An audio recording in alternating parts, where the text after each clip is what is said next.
Elder Scrolls Online, hereafter known as ESO, came as a surprise to many members of Grindstone, especially to myself personally. See, I was one of the people fortunate enough to be selected for a press beta, and this turned out to be a terrible idea, as I came away feeling that the game was just the worst thing I had ever experienced. I felt it was an utter betrayal of what an Elder Scrolls game should be, and never gave it much more thought past that event and into its launch. Thanks Sithis, they didn't go ahead with their original vision of World of Eldercraft. Yeah, I still remember how bad the game looked when it was first unveiled. Come time for our review of the title, the game had undergone a complete 180 from my previous experience, and it turned into a game that John loves and I now hold as my favorite MMO of all time. Yes, even above the Secret World. With the overwhelming success that was the Tamriel Unlimited launch, heralding the bold new direction for ESO as a buy-to-play title, the developers began making some lofty claims in regards to future content being added to the game as paid DLC. Well, now we are a ways into this new cycle of releasing DLCs, and the big question is, does the game still hold up? Or dare we hope get better? Well, if we're going to find out, what is that sound?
We have a lot of ground to cover, so let's dive right in with the first DLC, which is known as Imperial City, and was released on August 31st, 2015.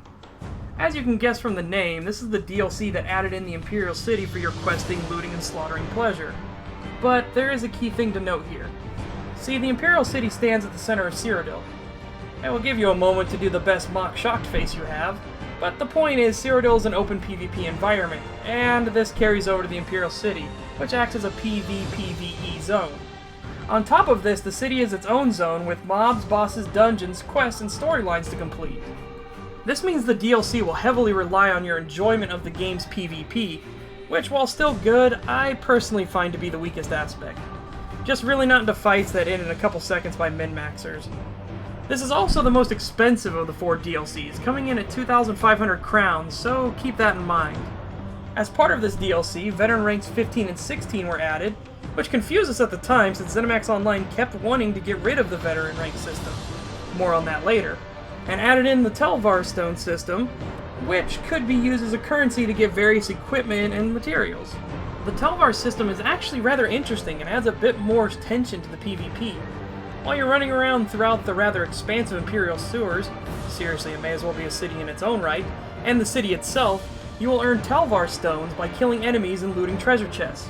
Once you have accumulated 100 Telvar Stones, you will begin earning them at double the rate, then 3 times the rate at 1,000, and the maximum of 4 times the rate for hitting 10,000. Not gonna lie, I never go much past 1,000, partly because I don't enjoy the PvP as much and the thought of losing half of that on death hurts, but also because I turn into a huge nervous wreck when I start getting near 2,000. I spend most of my accumulated Telvar Stones on the Ebonheart Pack crafting material, because some of that stuff looks amazing.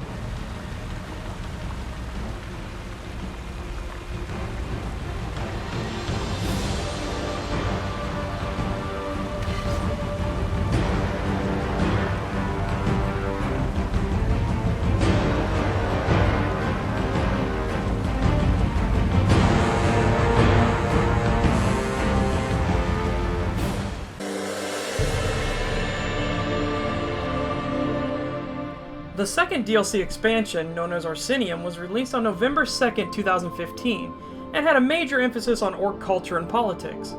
In the DLC, you are tasked as a representative of your chosen faction to assist the newly rechristened King of Orsinium in rebuilding the titular city and bringing the various clans under one unified rule, instead of having a myriad of tribes. This is more of your standard sort of expansion, unlocking the entire zone of Hrothgar to be explored, including new delves, storylines, and dungeons to be completed, with particular standout being the Maelstrom Arena, which is a solo dungeon with heavy emphasis on mechanics. This also marks the first time an Argonian behemoth has ever made an on-screen appearance, rather than being referenced in books set during or after the Oblivion Gate crisis. Orsinium adds in the first instance of list solving as well, a tradition subsequent DLC have carried on. In these unmarked quests, you are given a list of items with a vague description on location, or in the case of the Dark Brotherhood, a vague description of victims, and set about gathering them of your own volition. There is no quest associated with these, and none of the items or targets will show up on your radar, so it really comes down to your skill at deducing meaning from clues, or you can just look it up online. At time of recording, I've successfully completed the Thieves and Dark Brotherhood lists without assistance, but the Orsinium Museum still remains mostly empty. What can I say, I'm not good with orc lore and mythos. This also marks the first instance of scaled content, meaning anyone from starting level to maximum tier veteran can participate in it at any time. This ensures that even new players can experience the DLC without needing to first work their way through the base game, even though, trust me, it is well worth it for added dialogue and paths from recurring characters, but also ensures more people will participate in the activities. Obviously though, if you're a max veteran character, you will have a far easier time through the DLC, but for testing purposes, I have tried it on a far lower level character as well, and while tougher, it is still manageable. As final note, this is where I will say that the writing quality manages to finally surpass the Ebonheart Pact and Altmerry Dominion, and there are some interesting twists and turns, but most amusingly to me, this wasn't just a fluke.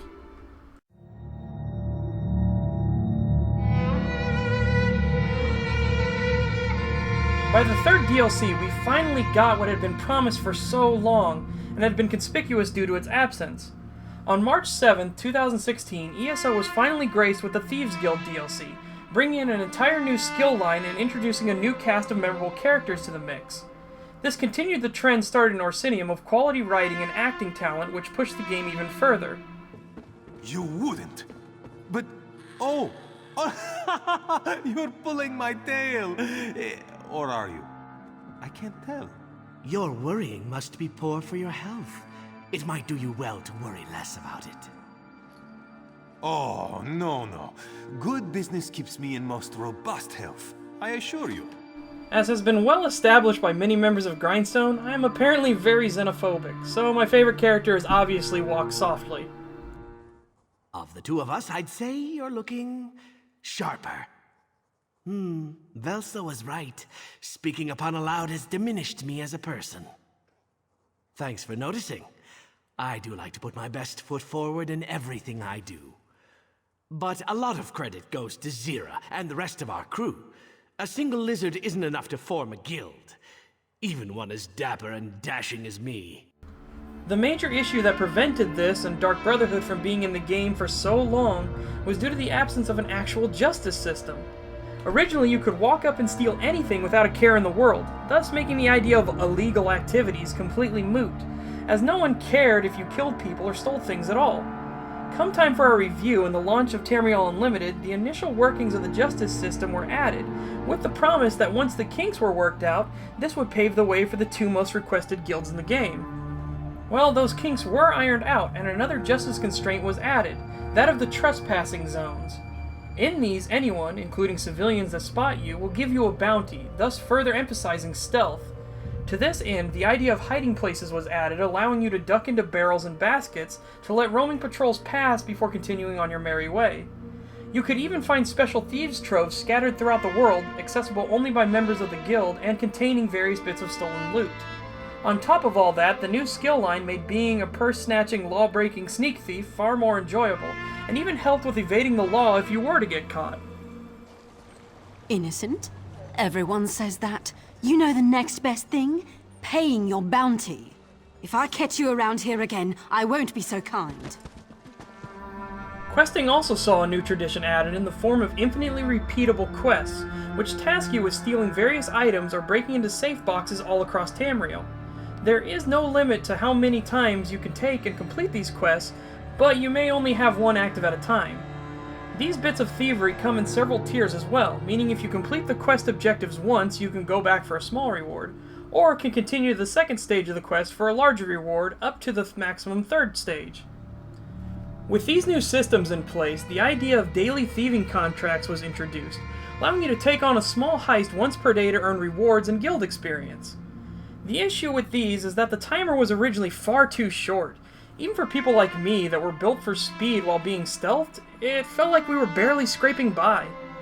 The addition of a timer also made it so you couldn't really plan anything out, and had to fly by the seat of your pants and just hope sheer dumb luck was on your side with the mission layout.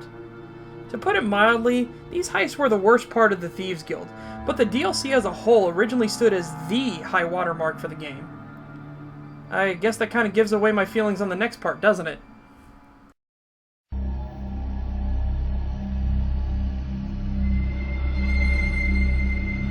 Come May 31st, 2016, I can safely say the bar was well and truly raised with the introduction of the Dark Brotherhood DLC.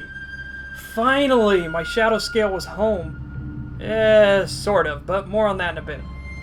The two most extreme and immediate changes are the brutal executions, which I find very enjoyable, and the removal of the veteran rank system. Told you we would be coming back to that eventually. Again, as part of the Tamriel Unlimited launch, a new method of progress known as the champion system was added to one day take the place of veteran ranks. Now, when you reach level 50, you will also be given a second number denoting how many champion levels you have within the new system and allowing you to wear higher tiers of gear. Secondary changes came in the form of altering a couple crafting lines in a new bag. Enchanting is now simpler to create glyphs from a single harvest, while alchemy gained the ability to craft poisons, using the negative traits of your normal alchemy ingredients and some new ones to devastating effect. These poisons will suppress any weapon enchantments you have by slotting them into the poison slot, and turning them back on is as simple as taking the poison out. The new bag helps in this regard as well. If you have an active ESO Plus subscription to the game, you will be granted a crafting bag to automatically store all crafting materials and supplies with almost infinite space. Should your subscription ever lapse, you can still withdraw from the bag but can no longer deposit into it. Beyond that, we see the introduction of another new feature, taking the form of the personality system, which allows you to set a custom personality for your character to use. This changes the way you walk, stand, and even emote to some degree, to give a bit more to the personality, apropos, of your character. This could add a lot of depth to the game's roleplay scene, though currently the only choice is between default or assassin, but far more personalities are on the way to fill in a large roster, and can be expected in future patches and DLC. The real meat and potatoes of the update would unquestionably be the Dark Brotherhood itself, which carries an even better storyline and writing than Thieves Guild managed. While I loved a couple characters from the Thieves Guild, I actually ended up loving all the characters from Dark Brotherhood. Silencer, is it? I suppose that's fitting. After all, your name is on 4 of my top contracts now. That's just a Dark Brotherhood joke, my friend. I see your sense of humor is still in a distressing state of disrepair. My personal favorite character being Green Venom Tongue. I know, get the xenophobia comments out already. Ah, I heard we had a new initiate on the premises. I was just checking my notes and realized that details concerning you are sorely lacking. We'll need to rectify that before too long. My main bugbear is that yet again, as an Argonian player, you will still be treated as an outsider by other Argonians, and can be forced to ask some of the stupidest questions given your race. What more could you possibly need to know? I am a shadow scale. My life begins and ends with the Dark Brotherhood. I could have sworn I explained this before. Yeah, when I said my shadow scale was finally home, I guess Moloch Ball must have gotten the last laugh and knocked my brains loose during that epic throwdown. As part of this DLC, we see the reintroduction of the heist and theft system only changed to suit the Dark Brotherhood specific flavor, known as Black Sacraments and Kill Contracts respectively. The most welcome change to these being the removal of the timer from the Sacraments, which allows you to plan out your moves ahead of time. Here you can kill as many people as you want, so long as your target lies dead, the Black Sacrament is satisfied. But you can try to complete special bonus challenges to earn greater rewards and praise from the speaker. It should be noted that one bonus objective is to complete the sacrament quickly, but this timer does not start until after you have slain your intended target and are making your getaway, thus allowing you to plan a quick exit route before the deed is done. Plus, as a small aside, I rather enjoy that the speaker lays out the objectives like a list, so you're being told your mission like a briefing, highlighting how morally bankrupt the Brotherhood is. The Brotherhood is not without mercy. Some of our targets are given a quick and painless death. Others? Well, our kindness has limits. Your quarry must die in agony. Use your most lethal poisons, and you will be richly rewarded. According to our clients, the target loves a certain engraved flute more than anything. A puzzling obsession, but who am I to judge? Destroy this heirloom while you're there. A lovely young high elf named Rinwero. It was simple adultery, nothing more.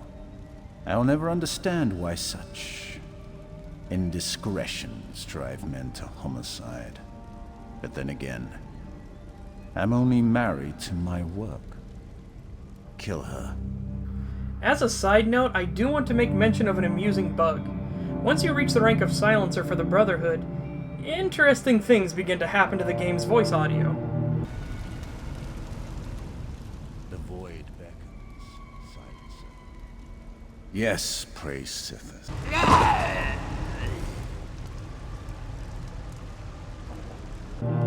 Furthermore, this DLC has my favorite quest bar none in the entire game, which is known as the Sweet Roll Killer.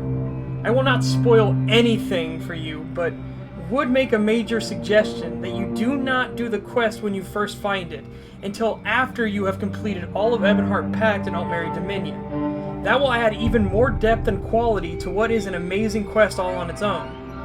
Really, what I have seen from experiencing all these DLCs is that ZeniMax Online is getting better and better at working within the rich universe of Elder Scrolls. And I can only be hopeful that this trend will continue far into the future. After all, the ZeniMax team have promised to fill the entire continent of Tamriel with content, and after experiencing these, I'm looking forward to the ride. But please, for the love of Sithis, make being a beast race actually matter in dialogue and quests. Come on, ZeniMax! You at least started to do something with the orcs in Orsinium.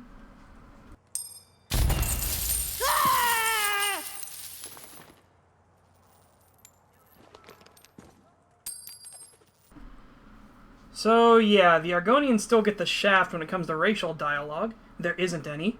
Enchanting still takes way too long to level up, and PvP still seems just as broken as the day we reviewed it. Some things never change.